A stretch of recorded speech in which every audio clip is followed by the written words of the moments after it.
today batch. I am Decadet Portiliano Marjan H from Group 3, and this is our infographic. Come and join us as we answer and explain the problem in this scenario. First, we need to get the distance of missing vessel using the law of sines from law of sine. Since in this scenario, it gives us the angle, sine. So, let's solve for the missing angle, which is the angle C.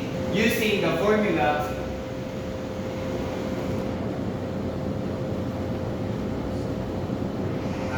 A plus B plus C is equals to 180 degrees.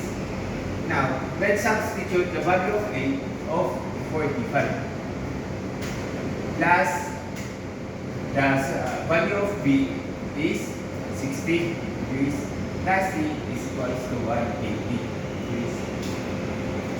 45 plus 60 is 105 degrees plus C is equals to 180 degrees.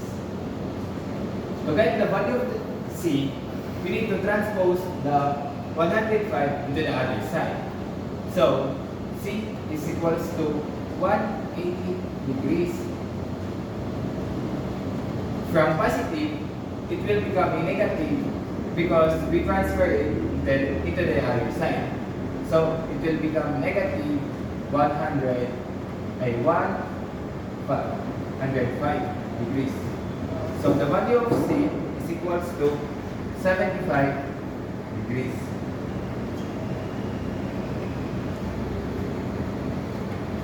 Since we have the value of angle C, now we can solve for the distance.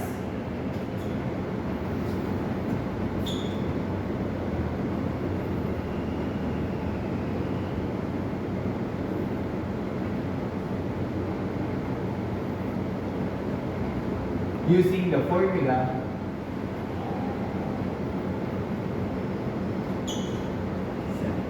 equals to sine A equals to sine B is equals to sine C is equals to sine C.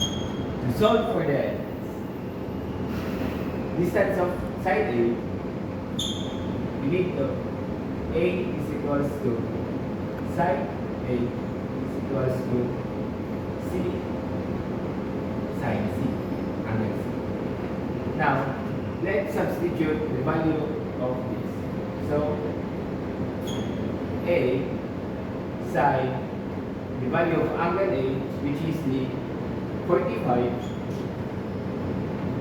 degrees, and the value of sine C is 8 nautical miles. So, 8 nautical miles. And the value of angle C is 75. To solve this, we need to cross multiply. 8 times sine 75 is equals to 8 sine 75 degrees. 8 times sine 45, it will become 8 sine 45 degrees. To get the value of A, we need to divide both sides by sine 75. Sine 75 and the other side, sine 75. And we need to cancel it out so that mabili na lang ang A. So, A is equals to 8 sine 45 degrees all over sine 75. A, the value of so A times the value of 45 in decimal is 0.7071. All over the value of 75. 75 ba yun? So the value of 75 millisimal is 0.9659. So the answer of this is A is equals to 5.86 nautical miles.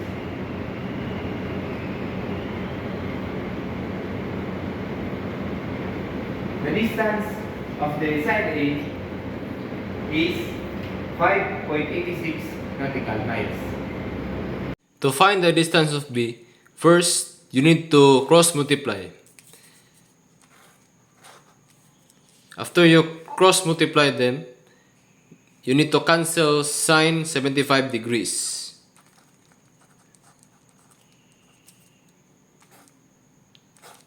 After you cancel them, you will bring down B and sine 60 degrees is equivalent to 0.8660. Bring down 8 and 75 degrees is equivalent to 0.9659. Then you divide them and the answer will be B is equal to 7.17 nautical miles. So that's it. Now, let's solve for lighthouse height using an algebra. So, the formula is tan angle equals opposite over adjacent. So, the given is angle equals 30 degrees, adjacent or distance equals 6 nautical miles. So, the formula is tan 30 degrees equals height over 6. And now, let's solve for height. So, height equals 6 tan 30 degrees. So, we all know that the value of 30 degrees in tangent is square root of 3 over 3.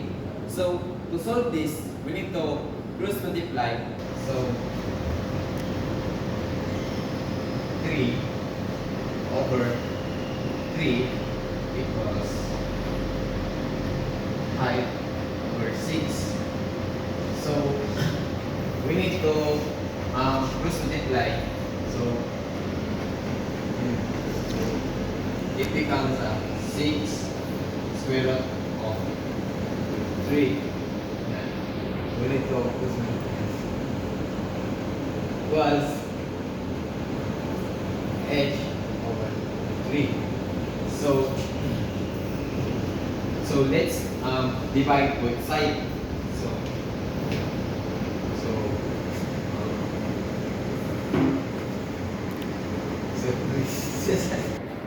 To get the value of h, we need to divide both sides by 3. And then cancel. So h na natin mabili. H. And then, so 6 divided by 3 is 2. And square root, copy the square root of 3. So, the answer is height equals 2 square root of 3.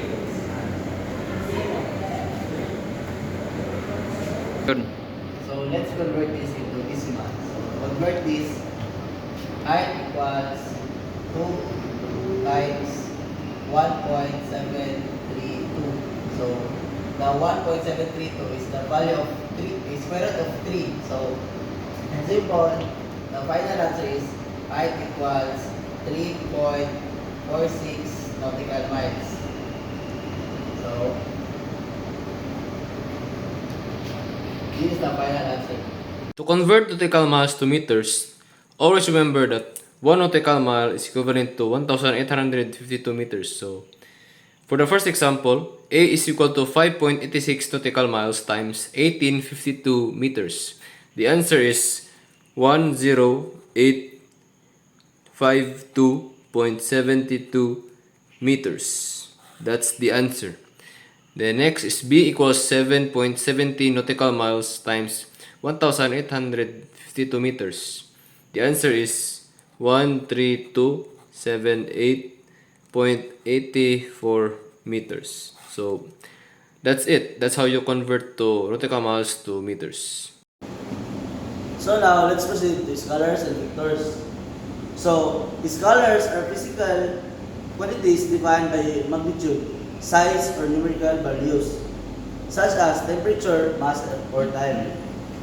And vectors are quantities defined by both magnitude and direction, such as velocity, force, or displacement.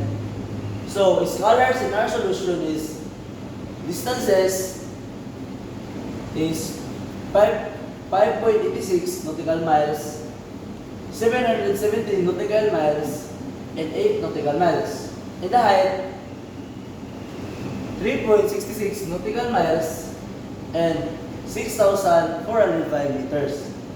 So in the angle 45 degrees, 60 degrees, 30 degrees, and 75 degrees. So in the vectors, direction from the ship A to the vessel, and direction from ship B to the vessel. And the last one, position of the missing vessel. The explanation in this activity, we use trigonometry to locate missing vessels using two known ships, position and angle, which forms a triangle. The law of sides help to determine the exact distance from each ship, while tangent function was used to find the height of a lighthouse. These methods are commonly used in maritime navigation, especially in situations where GPS is unavailable or needs verification. Accurate calculations are very important because even small errors in distance or direction can lead to wrong positioning, which may cause delays, accident, or failure in rescue operations.